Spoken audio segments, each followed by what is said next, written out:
Welcome back to RevHiFi for our second episode. In case you forgot, my name's Mike Walsh, and as promised today, I have with me the new and up-and-coming group, Bowlsey. How you guys doing? Pretty awesome. Excellent, excellent. Well, like I said, what we're going to do things a little different than we did last week. Since we have an artist with us that's actually going to perform at the end of the show, I'm going to drop the hi-fi equipment for this episode, and we're going to concentrate on the music at hand. So, without further ado, I'd like to introduce to you again Bowlsey. You guys want to introduce yourselves? I'm Sid. And I'm Shraz. Now, we've talked before, and from what I understand is that you're not originally from Oklahoma City, but from the Houston area. Is that correct?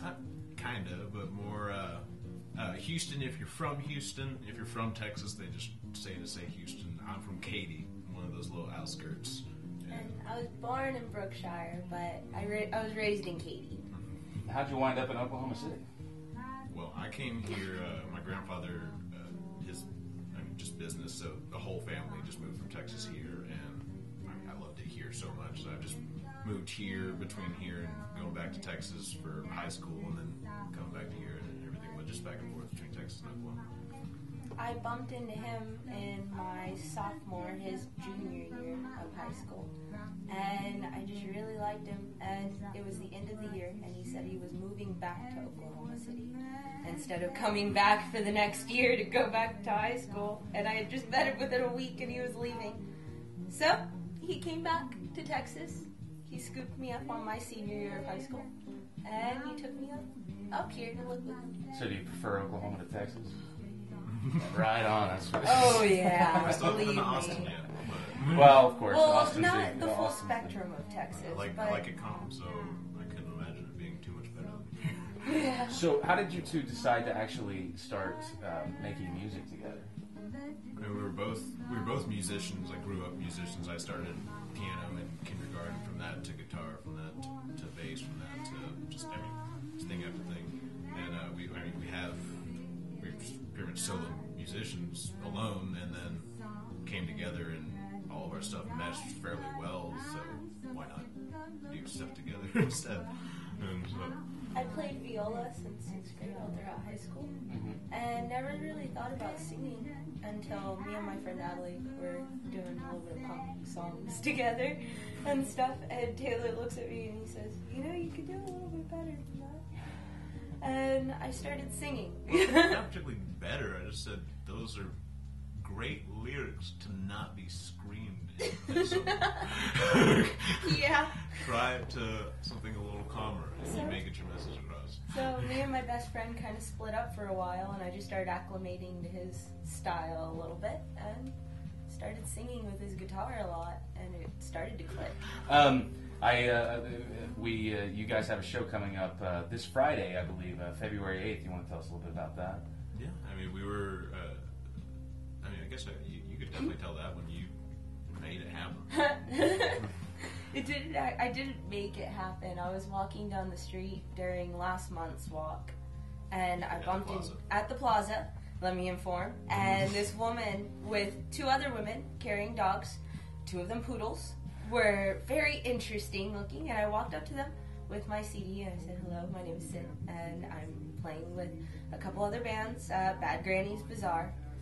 And she ended up being the owner or head salon artist at Velvet Monkey Salon. She's the owner. Oh, she's the owner. Okay. So she's the owner of Velvet Monkey Salon. And she took a liking to me. She went to our show on her birthday and really liked us. And at the show, basically booked us as our music producer for her salon. I like this field. Come play at my place. Yeah, So. it was just a done deal right there with not even 30 minutes into the set. I can attest to that after watching you guys 2 Fridays ago. I was completely 100% sold. To be real honest, your type of music isn't generally the style of music I listen to, but I'm a fan, huge.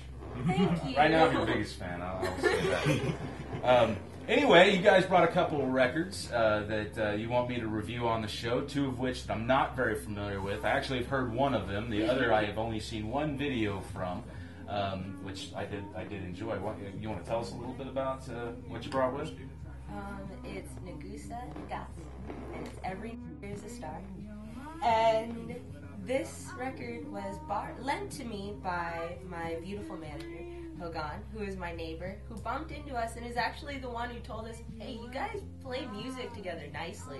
Why don't you all ever go outside with your music? And so, this is what I listen to every time when I have an off day and I finally get to chill.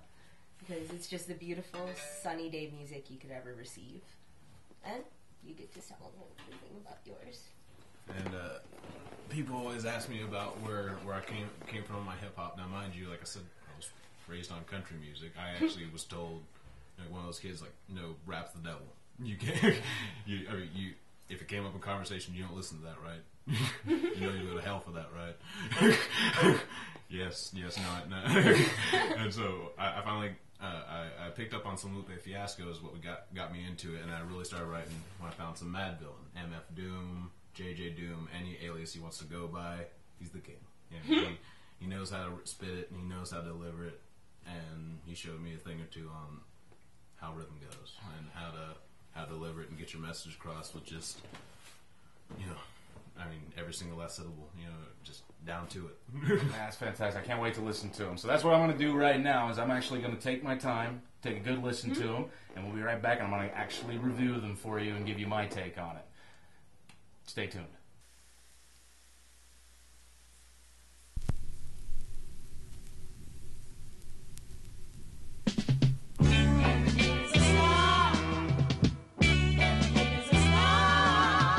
Big Youth's Every N-Word I Will Not Be Saying Here Is a Star, a 45 recorded sometime between 1973 and 1976, as far as I can tell. This specific one was published by Nagusa Nagasan as the British release. Big Youth is known mainly for being an early pioneer in DJing in reggae music, but he has also accomplished at toasting, a popular singing style in the genre. It was the combination of his DJing and toasting that gave birth to the track that we have here. The song was one of the first to pave the way for a new style of reggae that would become to be called sing-jay. To me, all of these styles and differences are very confusing, and I have to admit, outside of Bob Marley and Peter Tosh, my knowledge of reggae is limited at best. But that said, I've always found the genre hypnotic and insanely fun. And every Blank is a Star is no different. It's laid back, infectious, and just makes me even smile. On the B-side of this 45 is an instrumental version of the same song. I poked around on the internet to see if I could find this 45 for sale, but I didn't find any luck, so you may have trouble finding it if you're curious.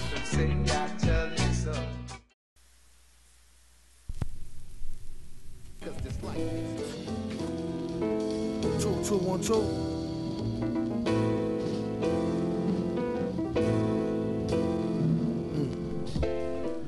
Madvillain's Mad Villainy. Once again, I find myself in a genre of music that I'm not very familiar with. I am a fan of some hip-hop. I dig on early 90s gangster rap like Dre's The Chronic and Snoop's first album. And even more than that, I really enjoy a lot of what the Wu-Tang Clan has to offer, specifically RZA's production style, which brings me back to Madvillain. Madvillain is a group that consists of Daniel DeMille, also known as Victor Vaughn, King Ghidorah, Metal Face, Metal Fingers, and the Supervillain, but most famously known as MF Doom. The other member of Madvillain is Otis Jackson Jr., better known as Madlib. While MF Doom provides the voice, Madlib provides the beats and the production. Again, with what little I know of hip-hop, I do recognize that most of the albums that I'm familiar with contain tiny little segues and short experiments/skits in between the longer, more radio-friendly songs. Madvillainy, however, seems to consist of nothing but these experiments. I found myself on more than one occasion really starting to groove on a track, only to have it fade out abruptly or quickly transition to another song. Now, while that might sound like a criticism, and at first it almost was, until I listened to the whole thing. I'm not sure what Doom and Madlib had in mind with these quick changes, but from my point of view, they simply demanded that you listen to the album in one large piece. In other words, you won't be hearing these songs on the radio, and that's okay. I really like how this album flows together. It almost feels like a stream of consciousness hip-hop odyssey, if you will, and I have never heard anything else quite like it. I also enjoy MF Doom's laid-back rap style. It's unobtrusive and blends with Madlib's music in the best of ways. And holy crap, what cool music Madlib creates. It reminds me of the RZA's boldness. Not to say they sound the same, but like the RZA, Madlib is not afraid of actually putting together real music instead of just a backdrop for the rap. Once again, rap and hip-hop in general is usually not my cup of tea, but this record could easily find a home in my collection. The album was released in 2004, and the vinyl re-release came out in 2011. Unfortunately, this is Madvillain's only full LP. Their sophomore effort has been pushed back for over 2 years, but expected to be released sometime this year. Let's hope it's as cool as this one. Okay, like I said, as promised, we're going to do a very intimate performance here. But real quick, I'd like to remind everybody that they will be playing this Friday, February 8th at 8 p.m. at the Velvet Monkey in the Plaza District, which is in between Classen and Penn on 16th Street. If you've never been there, it's awesome. Anyway, without further ado, Bowlsey. I'm going to do a little song that we put together a while back. This one's called Junk. It's pretty much, I guess, is the first thing that really came fully together. This is the first thing that clicked in my head.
Machines all clay and rocks, and hid the buildings to our socks.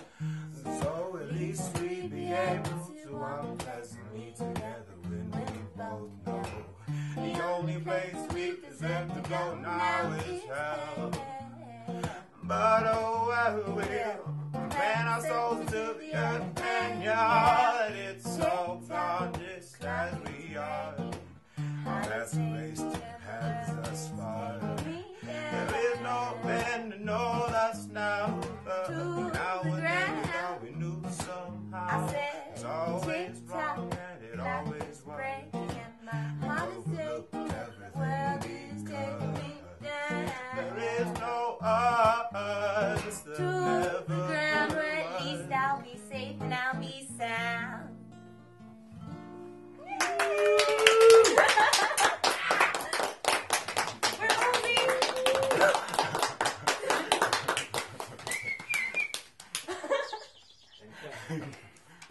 That's the title. Who the y'all think he fucking is, biggest fat mom.